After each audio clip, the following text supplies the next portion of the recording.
Welcome to Spirit VPOS. In this tutorial, we're going to learn how to park a table, both before and after KOT.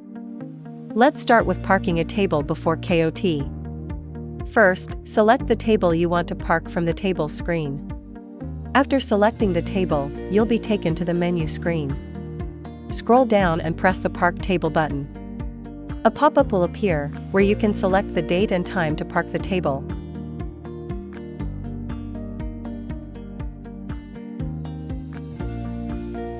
Once selected, press OK, and that's it, you've successfully parked the table before KOT. Now, click the Home button at the top of the menu. You'll notice the table color has turned black, indicating that the table is parked.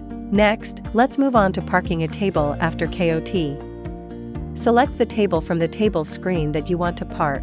This will take you again to the menu screen, where you can select the items you wish to order. After selecting your items, scroll down and press the Park Table button. A pop-up will appear. Choose your desired date and time.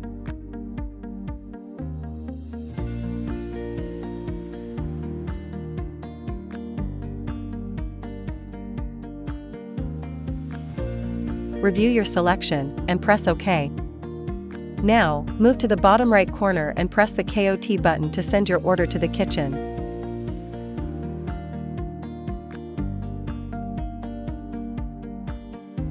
Finally, press the Home button at the top to return to the table screen. You'll see the table color turned black, confirming that the table has been successfully parked.